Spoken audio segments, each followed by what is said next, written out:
महिला मानंकु स्वावलंबी करिबा पई महिला स्वयं सहायक गोष्ठीर गठन करागला। एही 10 जनक कथा बुझिबा पई सीआरपी एमबीके को चयन करागला। एमानंक टंकार रक्षणाबेक्षण पई जणे जणे बैंक मित्रंकु चयन करा जाई पूर्व बीजेडी सरकार बेले एमानंकु पारिश्रमिक दिया जाइथिला। हेले सालेपुर ब्लॉक रे सीआरपी एमबीके बैंक मित्र किपरि चयन होईछि आसंतु जानिबा। 20,000 टंका दियो चाकरी दियो एकथा आमे कहूनु आज्ञा खोद कहउछंती जणे सीआरपी थिबा महिला। सेतेबेलर चमारी कोळर सरपंच तांकोठारु 20,000 टंका नै सीआरपी चाकरी देइथिले। एही टंका मिली भगत रे बंटा जाई चाकरी दिया जाइथिला।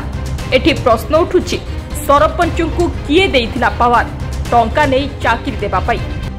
एबे काहीकि काढी देले चाकरी रु सुनंतु कोन कहउछंती द्रौपदी महाराणा।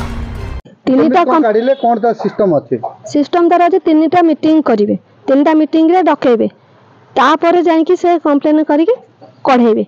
किंतु मते तीनटा मीटिंग भी डका जाई नाही, टोटल मीटिंग मते अलाउ करा जाई नाही।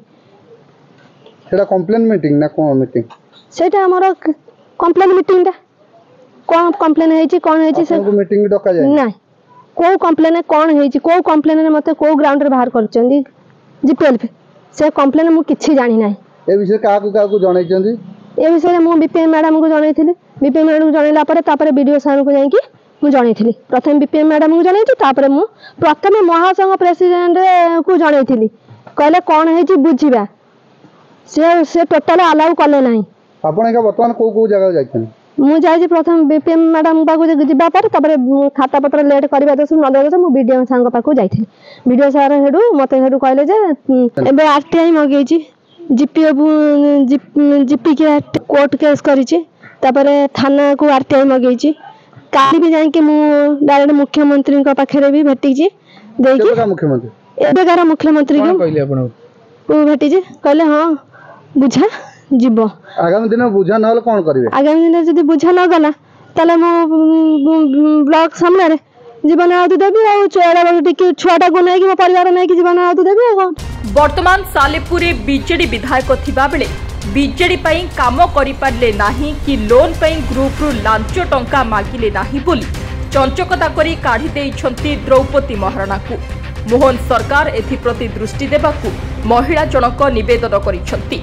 एने सालेपुर थाना रे ऑनलाइन एफआईआर करिबा सहित केउ कारणरू काटिछंती सूचना अधिकार माध्यम रे। एने सालेपुर थाना रे ऑनलाइन एफआईआर करिबा सहित केउ कारण रे काटिछंती सूचना अधिकार माध्यम रे मागिबा सहित कोर्ट रे केस करिबा सहित मुख्यमंत्री को ग्रीभांस रे जणाइछंती। आगामी दिन रे जदि तांकु न्याय न मिले सालेपुर ब्लॉक सम्मुख रे आत्महुति देबे बोली चेतावनी देइछंती।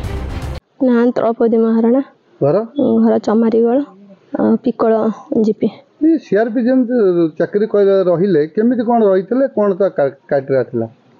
सीआरपी सरपंच थिले हमर से पचाले आ तुमे कोडी कोन पकैथिलो कि? हम कहली हां पकैथिली ना ओटे सीआरपी एमबीके पोस्ट है जे हम अच्छा ग्रुप रे अच्छा हां ग्रुप रे मु अछि।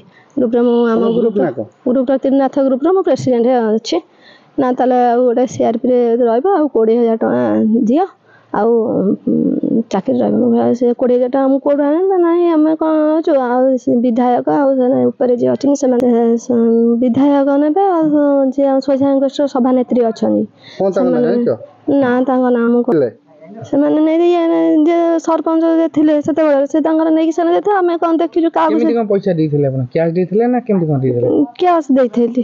कैश देथिले ए जेतेले सीआरपी एमबीके से पोस्टिंग थिला ना खाली सीआरपी पे नउथले? सीआरपी एमबीके बैंक मित्र सेते पोस्टिंग थिला। ए पैसा नै कि दउथले? हां पर तापर आपण काम कला भीतर तापर कोन कोन काम कले केमिति कोन काम तो ठीक ठाक ग्रुप रो मंच गढ़ा हला। मंच रे जते सब हैला मंच वाइज हैला हमर 8टा मंच रे 8 जन सीआरपी रहिलु। तबे बैंक मित्र जने एमबीके जने रहिले हमर 10 जन। तबे हम महासंघर प्रेसिडेंट सेक्रेटरी ईसी मेंबर से सब थिले सब गढ़ा है चला परे। एबे कोन असुविधा है? एबे कोन जो चलथला सेठा के एबे कोन असुविधा हला मु तो ସେତେବେଳେ ବିଜେଡି ସରକାର ଆମର ଥିଲା ସବୁ କାର୍ଯ୍ୟକୁ ଡାକୁଥିଲେ ଡାକିକି କିଛି ପଇସା ପତ୍ର ଭଲ ମନ୍ଦ ସେ ଦଉଥିଲେ ଭଲ ମନ୍ଦ କରୁଥିଲେ।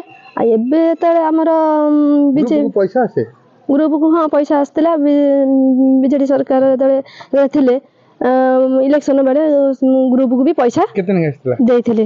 ସେତେବେଳେ ଗୋଟେ ଗ୍ରୁପକୁ 2000 ଟଙ୍କା ଲେଖା ଗ୍ରୁପ ଆଇଛି ଦେଇଥିଲେ।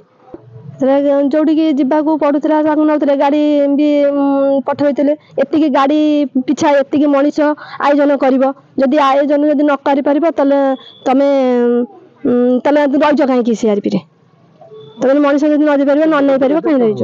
ଏବେ କଣ ହେଇଛି ନା ସେ ମତେ ସିଆରପିରୁ ଏବେ କଣ କରୁଛନ୍ତି କଣ ଯଦି ବିଜେଡିରେ ଡାକୁଛନ୍ତି ଆସ ବୋଲି ସରକାର ଚେଞ୍ଜ ହେଲା ସରକାର ଚେଞ୍ଜ ହେଲା ଠାରୁ ବିଜେଡିରେ ରାଲିରେ କି ଭଲ ମନ୍ଦରେ ଡାକୁଛନ୍ତି ଏପର୍ଯ୍ୟନ୍ତ ମୁଁ ଯାଉନାହିଁ। ଯଦି ନ ଯିବେ ତ ସେ ରାଗ ରଖିକି ମତେ ଖାତାରେ ଆସିକି ଏମ୍ବିକେ ଆସିକି ମୋ ଠାରୁ 7-4 ମାସରେ ଖାତା ମୋ ଠାରୁ ନେଇକି ଗଲେ। ସେଥିରେ ଖାତାରେ ଗ୍ରୁପର ଡିପୋଜିଟ୍ ପଇସା ଥିଲା କ୍ଲୋଜ କରିବା ପାଇଁ ଗୋଟେ ଗ୍ରୁପର ସିନିୟର ଗ୍ରୁପର ପଇସା କ୍ଲୋଜ କରିବାକୁ ଥିଲା ସେ 26,400 ଟଙ୍କା ଦେଇଥିଲେ 26,000 ଟଙ୍କା ଦେଇଥିଲେ ପ୍ଲସ ମହାସଂଘ ପଇସା ଥିଲା 400 ଟଙ୍କା 26,400 ଟଙ୍କା ରଖିଥିଲି ସେ ଖାତା ଦେହରେ। ଯେହେତୁ ମୋର ଅସୁସ୍ଥ ଅବସ୍ଥାରେ ମୁଁ ସେତେବେଳେ ଥିଲି ଏମ୍ବିକେ ଆସି କହିଲେ ଯେ ଖାତାଟା ମୁଁ ଦେଖିବି ଖାତାଟା ଦେଖିବା କଥା କହିକି ସେଠୁ କଣ କଲେ ନା ଖାତାଟାକୁ ନେଲେ। କହିଲି ଖାତାଟା କଣ ପାଇଁ ନେଉଛ ମତେ ଦିଅ। ସିଏ ଆଉ ଦେଲେନି ମୋର ସେତେବେଳେ ଅସୁସ୍ଥ ଅବସ୍ଥାରେ ମୁଁ ଥିଲି ଆକ୍ସିଡେଣ୍ଟ ହେଇଥିଲା ମୋ ସେ ଠିଆ ହେବାରେ ନଥିଲା ସେ ଖାତାଟାକୁ ନେଇକି ଦେବା ମୁଁ ଛଡ଼ା ଛଡ଼ି କଲି ମତେ କଣ କଲେ ନା ମାରି ପିଟିକି ଭଲ ମନ୍ଦ କରି ମୋ ବେକରୁ ଚେନ୍ଟାକୁ ନେଲେ ଚେନ୍ଟାକୁ ଛଡ଼େଇକି ନେଇ ଯାଇକି ଖାତା ଫାତା ସବୁ ନେଇକି ଧୋଡ଼ିକି ପଳେଇଲେ। ଥାନାରେ ମୁଁ ଜଣେଇଛି ଥାନାରେ ଜଣେଇଲା ପରେ ଥାନା ବାଲା ଏପର୍ଯ୍ୟନ୍ତ କିଛି ଆକ୍ସନ ନେଉନାହାନ୍ତି। ସେ କହୁଛନ୍ତି ଯେ ମଞ୍ଚରୁ କାଢିଲେ କଣ ପାଇଁ ନା ବିଜେଡି ସରକାରର ଯେତେବେଳେ ଆସିଲେ ନୂଆ ସରକାର ଆସିଲେ ଆମେ ସେ ସରକାର ବିଜେଡି ସରକାର କୌଣସି କାମ କଲେ ନାହିଁ। ତାପରେ ଯୋଉ ଆସିଲେ ବିଜେଡି ସରକାର ତରଫରୁ ମାନେ ଇଏ ହେଲା ଆମର ବ୍ୟାଙ୍କ ମିତ୍ର ଆଉ ଏମ୍ବିକେ ହେରିକା ଇଏ କରି ଯୋଉ ଆମର ସିଆଇପି ଲୋନ ମଞ୍ଚରୁ ଯୋଉ ସିଆଇପି ଲୋନ ଆଉ ବ୍ୟାଙ୍କର ଯୋଉ ଋଣ 10 ଲକ୍ଷ ଲେଖା ଋଣ ବ୍ୟାଙ୍କରୁ ଯୋଉ ବ୍ୟାଙ୍କ ମିତ୍ର ଇଏ କରିଲେ ସେଥିରେ କହିଲେ ଆମର ତ ଏଥର ଯୋଉ ସରକାର ଚେଞ୍ଜ ହେଲା ଆମର ତ ଦରମା କମିଗଲା ଭଲ ନ କଲେ ଆମେ ସେଥିପାଇଁ ଆମେ କେମିତି ଚଳିବା ଆଉ ତମେ ଏପଟ ବାଟରେ ଲୋକଙ୍କ ଠାରୁ ଆଣିକି ପଇସାଟା ଇଏ କର। ଲୋକମାନଙ୍କୁ କେତେ ଟଙ୍କା ଲେଖା ଆଣିବେ? ଲୋକମାନଙ୍କ ଠାରୁ ତମେ 1000ରୁ 2000 ଭିତରେ ତମେ ଆଣ ବ୍ୟାଙ୍କ ଲୋନ ପାଇଁ ବ୍ୟାଙ୍କ ମିତ୍ର କହିଛନ୍ତି। ବ୍ୟାଙ୍କ ମିତ୍ର ମତେ କହିଛନ୍ତି ଆଣିକି ଦିଅ ଆଣିକି ଦେବା ପରେ ମୁଁ ତାଙ୍କୁ ମନା କରିଛି ନାଇଁ ମୋର ଘର ସିଚୁଏସନ ଗ୍ରୁପ ବାଲା ଯଦି ଆସି ମୋ ଘରେ ହରତାଲ କରିବେ ଭଲ ମନ୍ଦ କରିବେ ମୁଁ ମାଗିବି ନାହିଁ ନା ଆମେ ଚଳିବା କେମିତି ମୋ ମାଧ୍ୟମରେ ଇଏ କରି ସେମାନେ ସେ ନେଇଛନ୍ତି ପଇସା ସବୁ ଯାକ। କେତେ ନେଇଛନ୍ତି? ବ୍ୟାଙ୍କ ମିତ୍ର ନେଇଛି 1,500 ଟଙ୍କା 2,000 1,500 ଟଙ୍କା ବ୍ୟାଙ୍କ ମିତ୍ର ନେଇଛି ଆଉ ପ୍ଲସ ନୂଆ ଗ୍ରୁପ ଭଲ ମନ୍ଦ ଖୋଲିବା ପାଇଁ ଯୋଉ ଖୋଲା ହେଲା ସେଥିରେ ସେ 1,000 ଟଙ୍କା ଲେଖା ନେଇଛନ୍ତି। ନୂଆ ଗ୍ରୁପ ଯୋଉ ଆମର ଖୋଲା ହେଲା ଯୋଉ କାଢିଛନ୍ତି କିଛି ଜଣେଇଛନ୍ତି ନା ମତେ କେମିତି କାଢିଛନ୍ତି କଣ କରିଛନ୍ତି ମତେ କୌଣସି କ୍ଷେତ୍ରରେ ଜଣେଇ ନାହାନ୍ତି। ତୁମେ ଜାଣିଲ କେମିତି? ମୁଁ ଜାଣିଲି ଯେହେତୁ ମୋ ଖାତା ପତ୍ର ଯୋଉ 7/4ରେ ଏମ୍ବିକେ ଆସି ମୋ ଘରୁ ନେଇଯିବା ପରେ ମୁଁ ସାଙ୍ଗେ ସାଙ୍ଗେ ସେଇଦିନ 5ଟା ବେଳକୁ ଯାଇକି ବିପିଏମ୍ ମ୍ୟାଡାମକୁ ଜଣେଇଲି ନା ଆମର ରିଷ୍ଟ୍ରଚରିଂ କଣ ମିଟିଂ ଥିଲା ମତେ କହିଲି ରିଷ୍ଟ୍ରଚରିଂ କଥା କହିକି ମତେ ଖାତା ଫାତା ଭଲ ମନ୍ଦ ନେଇକି ଚାଲିଗଲେ। ଏମ୍ବିକେ ଚାଲିକି ଯିବା ପରେ ମୁଁ ବିପିଏମ୍ ମ୍ୟାଡାମକୁ ଯାଇକି କହିଲି ବିପିଏମ୍ ମ୍ୟାଡାମକୁ ଜଣେଇଲା ପରେ ବିପିଏମ୍ ମ୍ୟାଡାମ ବି ମତେ କହିଲେ ହଁ ତାଙ୍କର ଯୋଗ୍ୟ ଅଛି ଖାତା ନେବେ ମୋର ଦରକାର ସେ ସବୁ ହୁଏ କହିଲେ ସବୁ ତାପରେ କହିଲେ ଏଠି କିଛି ସମାଧାନ ହେଇପାରିବନି। ବିପିଏମ୍ ମ୍ୟାଡାମ କହିଲେ ଏଠି ତମର କିଛି ସମାଧାନ ହେବ ତମର ଜିପିରେ ଯାଇକି ସମାଧାନ ହବ।